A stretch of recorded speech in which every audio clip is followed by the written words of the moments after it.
Hi అండి, అంజలి mini లాగ్స్కి welcome. ఇవి చూస్తున్నారా?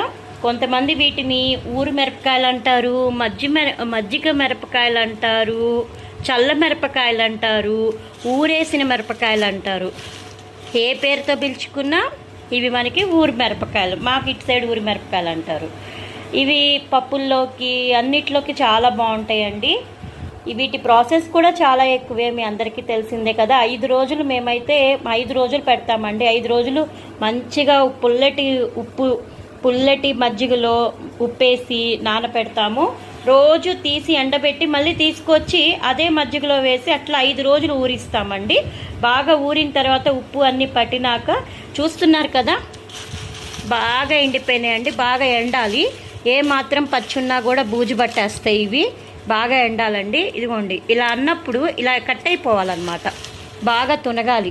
అలా తునిగితేనే మనకి మంచిగా ఇవి ఎండినాయి అని అర్థం. ఒకవేళ మీకు ఏదైనా పచ్చి అనిపిస్తే మరోసారి ఎండలో పెట్టి అప్పుడు మీ డబ్బాలో స్టోర్ చేసుకోండి. మరి ఈ ఊరి మిరపకాయలు కావాలనుకున్న వాళ్ళు డిస్క్రిప్షన్లో నెంబర్ ఉంటుంది, కాల్ చేసేయండి. హాయ్ అండి, అంజలి మినీ లాగ్స్కి వెల్కమ్. ఇవి చూస్తున్నారా? కొంతమంది వీటిని ఊరు మిరపకాయలు అంటారు, మజ్జిగ మిరపకాయలు అంటారు, చల్ల మిరపకాయలు అంటారు, ఊరేసిన మిరపకాయలు అంటారు. ఏ పేరుతో పిలుచుకున్నా ఇవి మనకి ఊరు మిరపకాయలు. మాకు ఇటు సైడ్ ఊరు మిరపకాయలు అంటారు. ఇవి పప్పుల్లోకి అన్నిట్లోకి చాలా బాగుంటాయండి. వీటి ప్రాసెస్ కూడా చాలా ఎక్కువే, మీ అందరికీ తెలిసిందే కదా. 5 రోజులు మేమైతే 5 రోజులు పెడతామండి. 5 రోజులు మంచిగా పుల్లటి మజ్జిగలో ఉప్పేసి నానపెడతాము.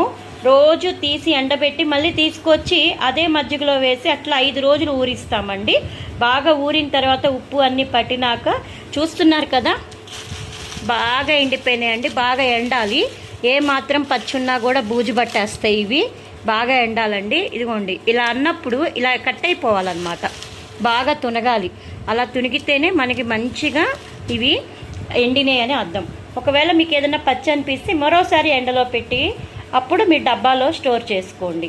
మరి ఈ ఊరి మిరపకాయలు కావాలనుకున్న వాళ్ళు డిస్క్రిప్షన్లో నెంబర్ ఉంటుంది, కాల్ చేసేయండి.